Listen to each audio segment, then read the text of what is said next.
monsieur le sous-préfet de Galimtinière, le jeune sous-préfet, a perdu la vie dans un incendie avec toute sa famille, mère et ses 3 enfants. Chiazok, c'est le sommet de l'horreur. Oui, vous savez, depuis un certain temps, on ne sait plus ce qui se passe chez nous. On a comme l'impression que nous sommes abandonnés par Dieu.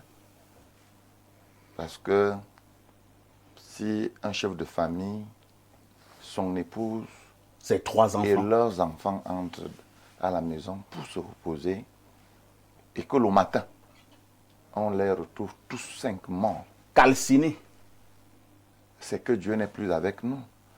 Et ce qui est gênant parfois ici, c'est que les médias vont en parler, les réseaux sociaux vont faire des commentaires, mais des enquêtes ne donneront rien. C'est à ce niveau qu'il y a un problème. Tous les jours, on trouve des personnes mortes. Mais on n'a jamais dit clairement comment ces personnes meurent. Nos services chargés des enquêtes et autres, comment ça se passe? Parce que pour cet accident, on peut se poser la question de savoir qu'est-ce qui a immobilisé les 5 personnes pour qu'aucune de ces 5 ne puisse prendre la possibilité de s'en aller. Les portes ont-elles été fermées de l'extérieur? C'est quand même 5 personnes. Vous dites que une enquête minutieuse mérite d'être... Justement, papa, j'ai dit... Mérite d'être menée. Nous sommes 5 ici, dans ce studio. Le feu commence. Comment on fait pour tous mourir ici si les portes ne sont pas bloquées? C'est la question que je me pose. Ça, c'est la première curiosité. La deuxième curiosité, c'est que on ne nous dira pas que le sous-préfet, son épouse et leurs enfants étaient dans la même chambre. Qu'est-ce qui s'est véritablement passé pour qu'on retrouve ces 5 personnes calcinées? J'ai la conviction de ce que c'est un fait qui a été mis. Vous pensez qu'il y a une main criminelle? Une main criminelle. Je vous dis, si ça a bloqué le sous-préfet et son époux dans leur chambre, comment ça a fait pour bloquer également les enfants dans leur chambre? C'est de ça qu'il est question. Mais je dis et je regrette que nous allons parler, ça va s'arrêter là. Et c'est devenu encore d'autant plus gênant que on savait que les cas et les situations comme celle-là arrivaient seulement dans des grandes métropoles. Mais vous voyez que c'est des situations qui arrivent même dans des petites villes. Donc les règlements de compte, parce que moi je voudrais classer ça dans les règlements de compte, parce que ce sous-préfet avait la charge d'un arrondissement où on exploitait de l'or. Et que là-bas, l'autorité administrative généralement est intéressée. Et cela crée plusieurs problèmes, plusieurs tensions entre certains administrés, certains exploitants véreux, illégaux. En tout cas, disons que ce ne sont que des hypothèses. Ce sont des hypothèses. Ce ne sont que des hypothèses. Nous ne menons pas encore une enquête. Très bien. Mais lorsque nous recoupons quand même, il ressort, et ce n'est d'ailleurs pas le premier, parce qu'il y a un délégué départemental des mines qui a été chassé dans les mêmes conditions. Donc il y a une menace là-bas de l'autorité. Et ces menaces viennent des populations autochtones qui pensent qu'elles peuvent exploiter ces richesses naturelles sans la moindre organisation de l'administration de l'État. Donc, il faudrait que les enquêtes soient véritablement poussées et orientées vers tout ce qui s'est dit. Parce que comment on mène des enquêtes? On mène des enquêtes sur Chia. Oui, pour chuter. Chia avait des problèmes avec qui? Quels sont les différends que Chia avait ici? Qu'est-ce que Chia posait comme acte qui peut énerver ou susciter des mécontentements? Donc moi, je pense que pour une fois, on doit engager des enquêtes et que des résultats nous soient donnés. Je dois signaler que M. Raymond Chiazok parle de ce qu'il maîtrise. C'est un juriste. Lorsque nous avons dit cela, on passe la parole à Alain Douc. Alain Douc, je souligne que lorsque vous êtes administrateur civil, et il paraît qu'il était déjà administrateur civil principal, il est entré à l'ENAM, d'abord dans ce qu'ils appellent là-bas cycle B.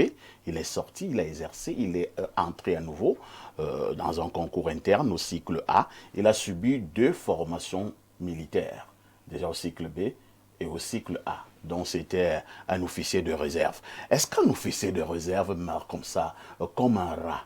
Qu'est-ce qui s'est passé dans ce fameux incendie où le sous-préfet est tombé, sa femme est morte aussi dans l'incendie, ses 3 enfants sont morts? C'était véritablement, pour parler comme au village, un simple incendie? Vous savez, on ne peut que pour le moment, on se perd en conjecture, mais toujours est-il que beaucoup de choses se disent, et nous les lisons, notamment sur les réseaux, des tensions au sujet de l'exploitation de l'or.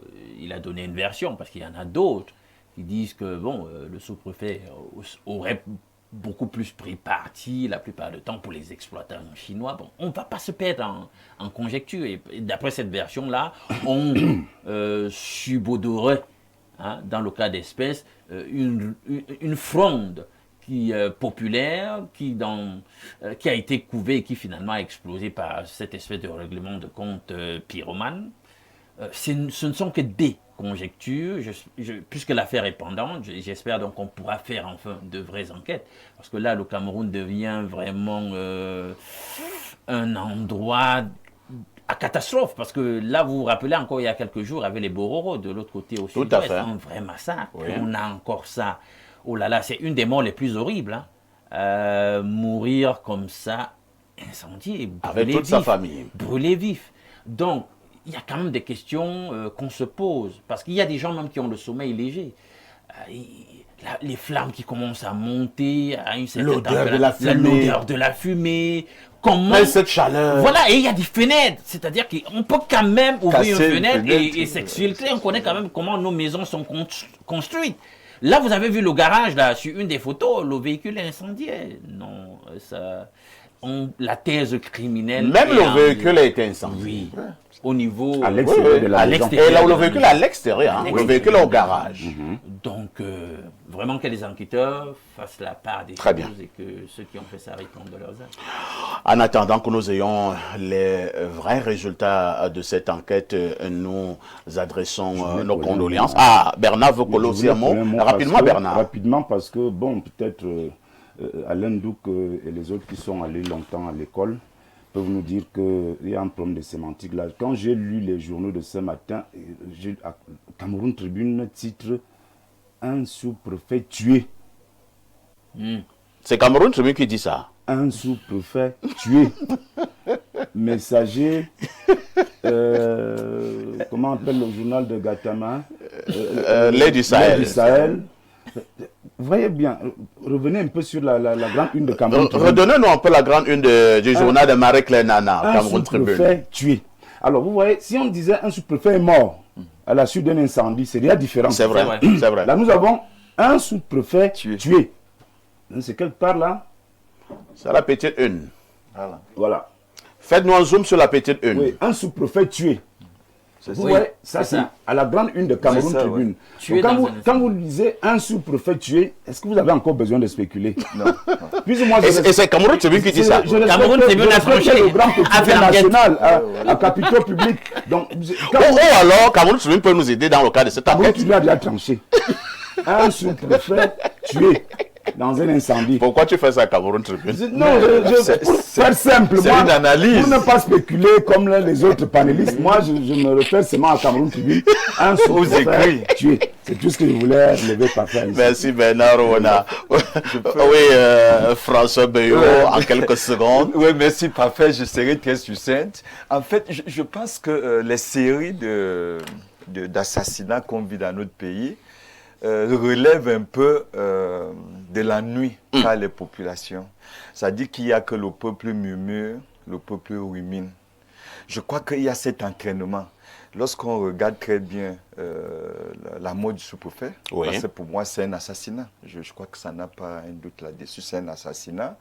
Et même si, ce que disait le juriste, ce qui est vrai, c'est ce qui est probable.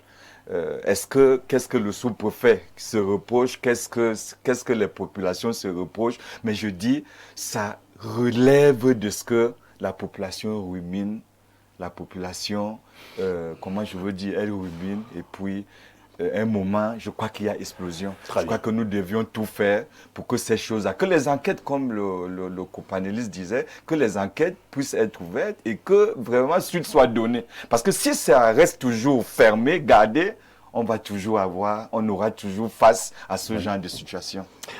Vous êtes en direct sur Info TV, vous faites bien de regarder la télévision.